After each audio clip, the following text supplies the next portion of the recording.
ರಾಯಬಾಗ್ ತಾಲೂಕಿನ ಕುಡ್ಚಿ ಪೊಲೀಸ್ ಠಾಣಾ ವ್ಯಾಪ್ತಿಯ ಚಿಂಚಲಿ ಪಟ್ಟಣದಲ್ಲಿ ಅಕ್ರಮವಾಗಿ ಶೇಖರಿಸಲಿದ್ದ ಖಾಲಿ ಸಿಲಿಂಡರ್ಗಳನ್ನು ಕುಡ್ಚಿ ಪೊಲೀಸ್ ಜಪ್ತಿ ಮಾಡಿದ್ದಾರೆ.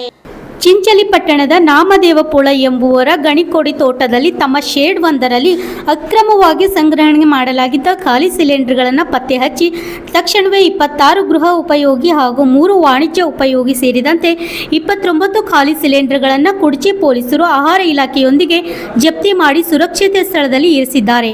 ಆರೋಪಿ ಪರಾರಿಯಾಗಿದ್ದು ಕುಡ್ಚಿ ಪೊಲೀಸ್ ಠಾಣೆಯಲ್ಲಿ ಪ್ರಕರಣ ದಾಖಲಿಸಿ ತನಿಖೆಯನ್ನು ಮುಂದುವರೆಸಿದ್ದಾರೆ. ಈ ಸಂದರ್ಭದಲ್ಲಿ ಕುಡ್ಚಿ ಪಿಎಸ್ಐ ಪ್ರೀತಮ್ ನಾಯಕ್, ಆಹಾರ ಇಲಾಖೆ ಶಿರಸ್ತೆದಾರ್ ಶರಣಪ್ಪ ಬಾಗೇವಾಡಿ, ಆಹಾರ ನಿರೀಕ್ಷರ ವಿನಾಯಕ್ ಬಾಟೆ, ಪೊಲೀಸ್ ಸಿಬ್ಬಂದಿ ಶೇಖರ್ ಸಾಸ್ನೂರ್, ಎಸ್ಟಿ ಬುನಾಜ್ ಇತರರು ಉಪಸ್ಥಿತರಿದ್ದರು. Shashidhar Kokatnur, RJ32 Kannada news, Chikkodi.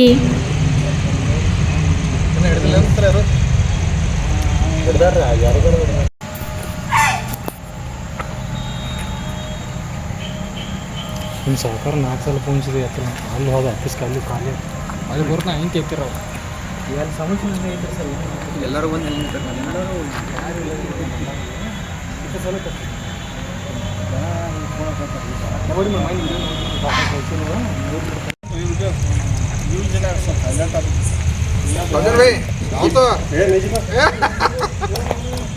दस जगह बीच जिसमें कैसा है